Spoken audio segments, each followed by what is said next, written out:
Hi, I'm Dan and welcome to the Renovation Dan channel. In this one, I'm going to give you 10 DIY hacks, tips and tricks. So let's get straight into them. Just a quick heads up while I'm editing this, even if you're not a beginner, number 5 could be an absolute game changer for you.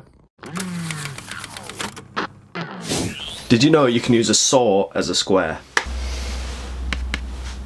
Just lie the saw over your workpiece and you can mark a square 90-degree angle.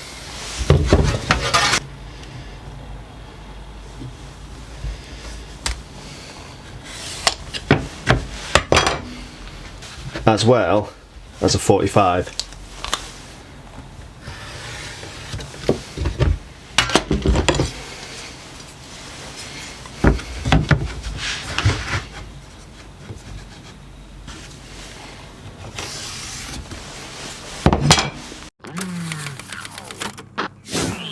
When measuring on a flat surface between 2 points, start your measurement from 100mm.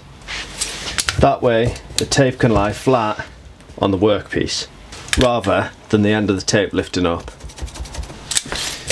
This way you can get a more accurate measurement. Just remember to take the 100mm away from your final measurement. Use a folded bit of card or an envelope to catch drill dust when drilling into a wall.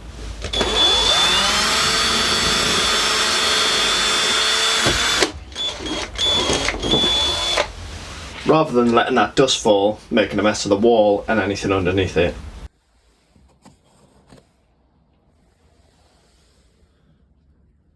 Just stick the envelope to the wall and then drill through.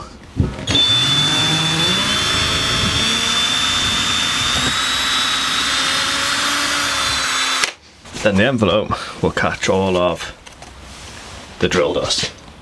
You can also get these plastic ones which do the same thing, but you just put them against the wall and you drill through them and the dust gets caught in this little plastic container. But this is just a cheap and easy alternative.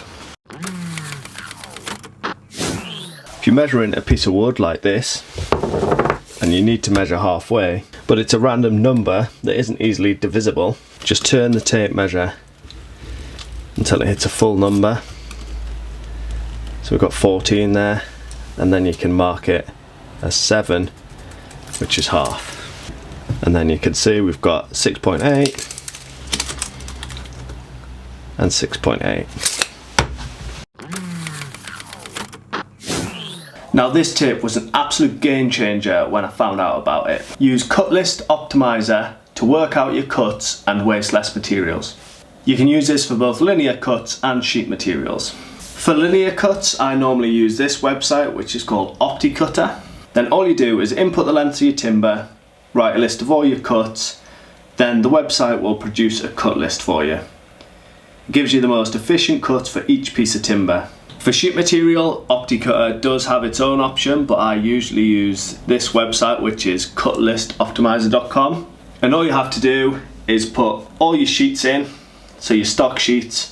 So I've just put 8x4 sheets in, and then you put in all the cuts that you need to do, and the website will work out all the cuts for you, and it'll give you this handy little diagram to show you all your cuts. I find this the most useful when I'm ordering materials. If I know all the sizes of all of the cuts that I need to make, I can input them into the website, then the website will tell me how many sheets or lengths of timber that I'll need to buy. I used to work this out manually and it took forever. It literally takes seconds using this. Now I've given you half of the tips, please consider subscribing to the channel.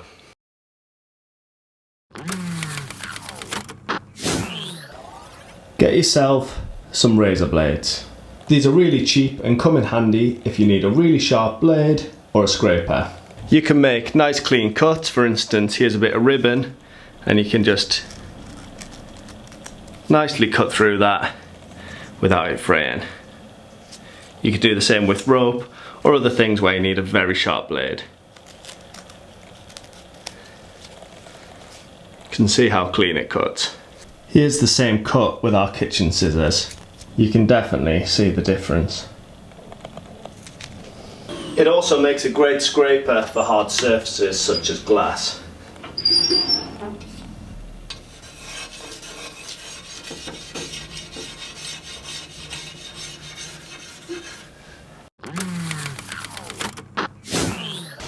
You can check a piece is square by measuring corner to corner.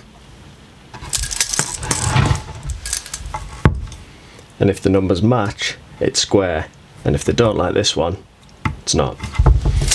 Now you can see with the light going through that that piece isn't square. This one is a two-part tip. Use a sacrificial piece of wood and some tape to stop splintering when cutting timber. You can do this on a miter saw by putting a piece of MDF underneath and then adding tape to the top.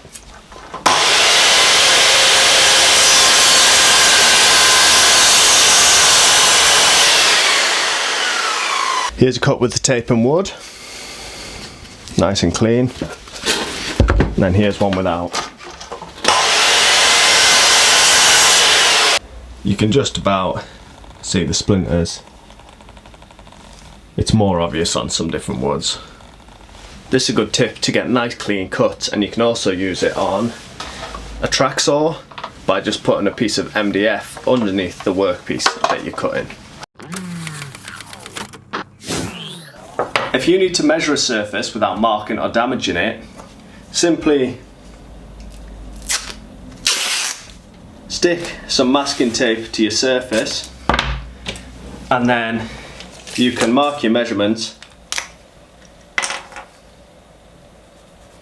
on the surface without permanently marking your surfaces.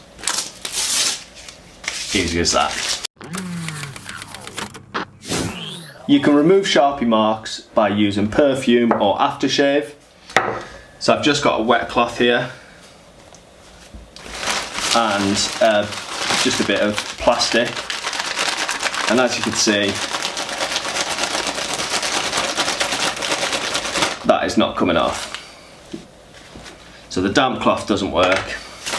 Then if I spray this with some aftershave, you can see the ink start to run.